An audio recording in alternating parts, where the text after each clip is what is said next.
भावांनो, जय शिवराय. मी अमोल जोगदंड तुमचं स्वागत करतोय आजच्या व्हिडिओमध्ये मित्रांनो. तर मित्रांनो, आता सरकारने परत अजून एक घोषणा केलेली आहे की ज्या बाईक्स आहेत त्यांना पण रस्त्यावर उतरण्याचा प्रयत्न करणार आहेत. पण कधी, जेव्हा त्यांना पण आपल्यासारखं परमिट बॅच काढावं लागणार आहे मित्रांनो. तर आपल्याला जसं परमिट आहे तसं त्यांना पण काहीतरी काढावं लागणार, कुठेतरी डॉक्युमेंट काढावं लागतील त्यांना पण.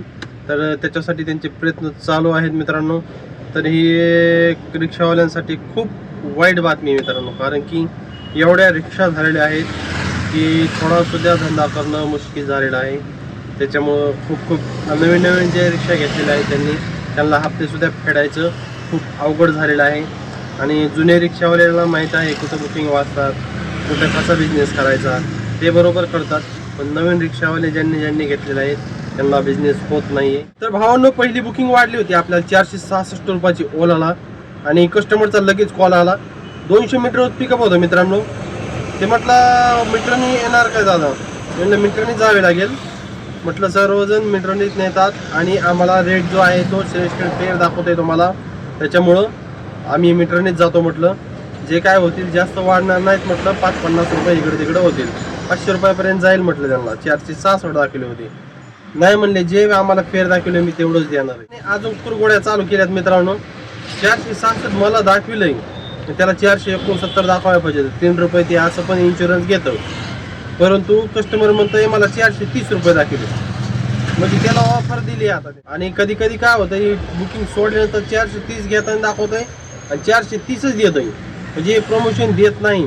आम्ही द्यायला सांगितलं त्यांना प्रमोशन. आम्ही फक्त ओनली मीटर जो सरकार रेट आहे आमचा त्यांनीच नेणार. आम्ही कॅन्सल मारली मित्रांनो. 500 रुपयाची जी बुकिंग होती ती कॅन्सल मारली. आणि परत रॅपिड वाढली मित्रांनो, 373 रुपये शिवाजीनगरची. म्हटलं ठीक आहे, बरं झालं आता बुकिंग वाढली. आणि गेलो, कस्टमर होतं टोल नाक्यापाशी आणि मी होतो पार इकडं आतमध्ये. त्याने बुकिंग करताना दुसऱ्याच गल्लीत टाकलंय आणि तो टोल नाक्यापाशी उभा. तिथे गेलो, त्याला म्हटलं ऐसा कैसा भैया हे देखो किधर का लोकेशन डालाय. मीटरनी हे 90 रुपये झाले, 390 रुपये. तर मस्त ट्रिप मारत आपण कोथरूडला आलतो. आणि कोथरूडला एका मित्राला सोडलं. तुम्हाला ते साईडला व्हिडिओ दाखवतो मित्रांनो. अपंग होता तो, तर त्याच्याकडून मी 100 रुपये घेतले. त्याला म्हटलं 100 रुपये असेल तर दे, नाही तर राहू दे म्हटलं, काय अडचण नाही. तो म्हटला एवढे का कमी घेतले, कोणी घेत नाही. म्हटलं माझ्यातर्फे ऑफर तुला, कारण की मित्रांनो तो अपंग होता आणि मीटरने जवळजवळ 150 रुपये झाले असते त्याचे. 128 काहीतरी उबेरला दाखवले होते. तर त्याला म्हणलं 100च दे. 100 त्याने लगेच पे केले मला. परंतु मित्रांनो, तो मी म्हटलं अपंग आहे तर याला आपल्याला पाहिलं तर आपली तर मेहनत काहीच नाही मित्रांनो तसं पाहिलं तर. कारण की तो अपंग असून एवढी मेहनत, कस्टमर जर भेटलं एमर्जन्सी कुठलं काय असं आपल्याला वाटलं अरे ह्या असं आहे तसं आहे, तर त्याला बिनधास्त ऑफर देत जा मित्रांनो. काय होत नाही, कुठलं नशिबातलं कोणाच्या जात नाही मित्रांनो. जे नशिबात आहे आपल्याला ते मिळणारच. जे हातातलं आहे, हातात जे आहे आपल्या ते गेलं तरी चालेल, पण नशिबातलं 100% भेटणार आपल्याला. त्याच्यामुळं एखाद्याला ऑफर देत जा. एखाद्या कस्टमरला जर परिचित नसेल, एखादा म्हणला पैसे नाहीत माझ्याकडे दादा असं तसं, तर ठीक आहे, पण चांगल्याकडचे असले तर सोडू नका. पण बघा, मी म्हटलं का नाही, नशिबातलं जात नाही. वाढली लगेच उबेरला मित्रांनो. 366 रुपये दाखवले मला. ह्याची लोणी काळभोरची बुकिंग होती मित्रांनो, MITची. आणि घेऊन गेलो, त्याचे मीटरने झाले मित्रांनो 376 रुपये. सॉरी 476 रुपये. 476 रुपये त्यांचे मीटरने झाले. म्हणजे 100 रुपये त्यांचे 100 ते 110 रुपये वाढले. पहा मीटरचा याचा डिफरन्स. कारण की हडपसरून येताना वगैरे ट्रॉफिक खूप असतं आणि सोलापूर हायवे तो कंटिन्यू जॅम असतो लोणी काळभोरला येताना. त्याच्यामुळे बुकिंग त्यांचं भरपूर बिल वाढलं. तर कस्टमरनी मला निवसाने सांगितलं मीटरप्रमाणे होईल. हा ठीक आहे म्हणले, कारण की ते रोज येत जात असतील तर प्रत्येकजण त्यांना मीटरनेच घेऊन जातो. त्याच्यामुळे ते डायरेक्ट म्हणजे मीटरने चला. तर आलो मित्रांनो. मी तर आले हडपसर लगेच वाढली होती पण बसली नाही. तर ठीक आहे मित्रांनो, आता जेवण करून घेऊया. दुपार झाली मस्त आणि मस्त राऊंड पण झालेला मित्रांनो 1000च्या आसपास. तर ठीक आहे, हाफ टार्गेट तर आपलं कंप्लीट होऊन गेलं मित्रांनो. 1100 का 1150 झाली. तर ठीक आहे, आता पाहू आपण इथून कुठली बुकिंग वाचते ते पण दाखवतो मित्रांनो. लोणी काळभोरला गेला ना तुम्ही, तर लोणी काळभोरला गेल्यानंतर MIT पाशीच थांबा. भरपूर बुकिंग असतात तिथून, भरपूर वाजतात. 100% तुम्हाला पुण्यातली बुकिंग 100% वाजेल. कुठली नाही वाढली तरी हडपसरची तर 100% वाजेल. मला लोकलचीच वाढली. माझ्यात गॅस मित्रांनो 30 पॉईंट राहिला होता. म्हटलं गॅस भरायला जावं लागतं हडपसर साईडलाच, फक्त तिथपर्यंतच गाडी जाईल आपली. तर म्हणून मी एक लोकल बुकिंग घेतली मित्रांनो. 170 रुपयाची होती. 170 रुपये घेतलेले मॅडमकडून. तिथं मस्त रानात पाणी होतं एका साईडला, मस्त पाणपोई होती तिथं. पाणी भरलं प्यायला, मस्त पाणी पिलो, जेवण केलं होतं. तर थंड झालं मित्रांनो. परंतु गॅस भरला मित्रांनो. आता गॅस भरला मित्रांनो 401 रुपयाचा, कारण की एमटी झाली पर टाकी, 10-20 पॉईंट होता फक्त. तर 401 रुपयाचा गॅस भरला आणि पाहतो तर अर्धी हवा टायरमधली गायब. राईट साईडचं टायर पाठीमागचं. आणि म्हणलं पंक्चर झाली. तर पंक्चरवाले 2-4 दुकानं फिरलो, हवा अर्धी होती. म्हणलं बरं झालं, जर जागेवर असेल तर स्टेपनी आपल्याला बसवावं लागली असती. स्टेपनी होती जवळ आणि गेलो, पंक्चर काढली तिथं मित्रांनो. 1 तास गेला माझा पंक्चरमध्ये. आणि 1 तास गेल्यानंतर मला बुकिंग वाढली परत विमाननगरची रॅपिडोला. आता बघा माझी कंडिशन काय झाली. रॅपिडोला बुकिंग वाढली, त्या कस्टमर दाखले 190. त्यांना म्हणलं ते कुठून तरी सोलापूरून आलं, ते त्यांना म्हणलं मीटरप्रमाणे होईल. ते म्हणले किती वाढतील, तरी म्हणलं वाढतील 20-30 रुपये, कारण की रॅपिडो जास्त वाढत नाही. तर ठीक आहे म्हणले, चला. लगेच बसले ते फिनिक्स मॉलच्या बॅक साईडला सोडलं त्यांना. तिथून परत मला वाढली मित्रांनो लोहगावची. लोहगाव वाढल्यामुळं म्हटलं आता चला लोहगावला जाऊया. तिथून धानोरीमधून ह्याच्यामधून ट्रिपा कंटिन्यू असतात, पिंपरी चिंचवड साईड किंवा शिवाजीनगर साईड 100% वाजेल म्हणून तिकडे चाललो मित्रांनो. परत एअरपोर्टपाशी गेलं की गाडी परत पंक्चर झाली, परत हवा गेली. मग कशामुळे झाली काय कारण नाही, हे पंक्चरच आहे.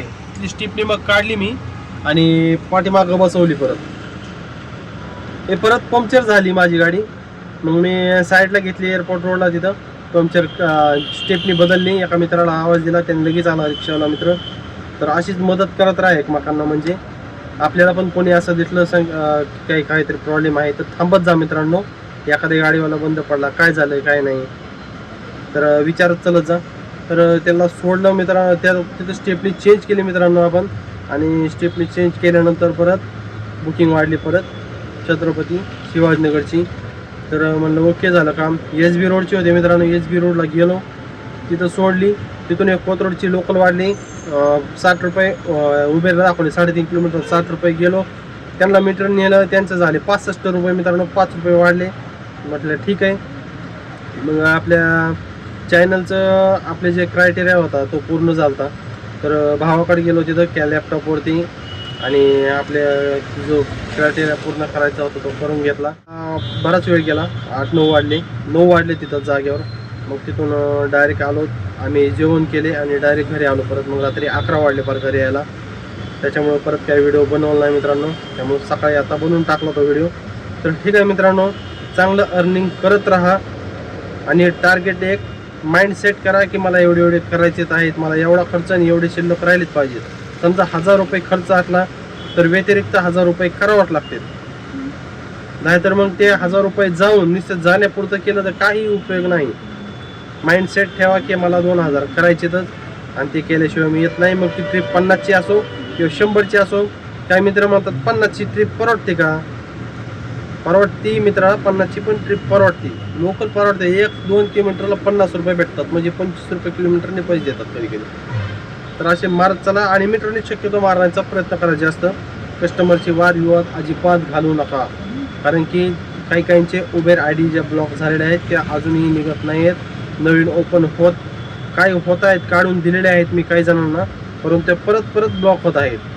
म्हणजे खूप इश्यू होत आहे उबेरचा. ओला रॅपिडो ब्लॉक झाला ना, मला बिनधास्त सांगा, मी नवीन खोलून देतो तुम्हाला, त्याची काही अडचण नाही. परंतु उबेरला ब्लॉक ID निघत नाही. झाली तर मग त्याला काहीतरी खर्च करावा लागतो. त्यावेळेस त्याची नवीन ID तयार होते, पण त्याची पण गॅरंटी देऊ शकत नाही. 50% त्याचं कायमचं होतं, नाही तर 50% त्याची डबल कॅन्सल होणार. हे सगळ्यात मेन इश्यू आहे मित्रांनो फेजचा, की इन ड्राईव्ह चालू आहे का मित्रा अजून. तर मित्रा इन ड्राईव्ह चालू आहे, परंतु त्याच्यावरती कोणीही बुकिंग मारत नाही. इन ड्राईव्हचा विषय असा आहे की ज्यावेळेस आलं नवीन त्यावेळेस त्यांनी समजा आपल्याला 10 किलोमीटरला किती होतात, 170 रुपये 70 रुपयाने होतात बरोबर. 170चे त्याचे 3 ऑप्शन असायचे. तुम्ही 150 आणि 170 तर कधीच दाखवत नव्हतं ते 10 किलोमीटरला. तुम्ही 150 जाणार का? कस्टमरला ऑफर आहे, तुम्ही 150 जाणार का, तुम्ही 125 जाणार का, का तुम्ही 100 जाणार का? 10 किलोमीटर 100 जाणार का? बरे पट्टे 10 किलोमीटरला इन ड्राईव्ह म्हणतोय 100 मध्ये, कस्टमरला की म्हणतो मी 100 मध्ये जातो. मग ते टच करायचं, पण कोणीच बुकिंग घेत नव्हतं. बुकिंग घेतली तरी म्हणायचं एक तर मीटरनी नाही तर मग डायरेक्ट आहे. मग त्याचा सगळा राडा झाला. रॅपिडो आलं मागून, त्यांनी बरोबर गेम केला. ओला उबेरचा पण गेम केला रॅपिडोने. आता सगळ्यात बेस्ट रॅपिडो बुकिंग देत आहे. ज्याचं बसतायत माझं तर रोज 1000+ रॅपिडोवरती धंदा आहे. कधी ओलाला होतोय, कधी रॅपिडोला होतोय. आणि प्लस म्हणजे रॅपिडोचं मीटर नेलं तर लय झालं 5 ते 10 रुपयाचा फरक पडतो, किंवा कधी कधी जास्त पण देतं थोडं थोडं असं असतं. म्हणजे दुपारी थोडंसं कमी देतं, पण सकाळ संध्याकाळ बरोबर देतं. आणि उबेर आणि ओला हे तर कायम स्वरूपी 16-15 असंच देतो. उबेर तर फार 14 पण देतं. त्यामुळे ते मीटरनीच मारा बिंदास. आणि रॅपिडो पण जास्त मारण्याचा प्रयत्न करा मित्रांनो. तर ठीक आहे मित्रांनो, मस्त अर्निंग केलं आपण तुम्हाला तर माहिती आहे, आपण एकदा काम आवलं का आपण टार्गेट कंप्लीट केल्याशिवाय जात नाही. टार्गेट नाही केलं तर मग त्या धंद्याला काहीही उपयोग नाही. कोणी म्हणतं बिझनेस दाखवू नका, एवढा करू नका, एवढा होत नाही. कसं काय होत नाही? 100% होतो. तुम्ही फोकस ठेवा ना. सकाळी आलात काम होतं, फोकस ठेवा कामावर, 100% होणार. ठीक आहे मित्रांनो, भेटूया उद्याच्या ब्लॉगमध्ये.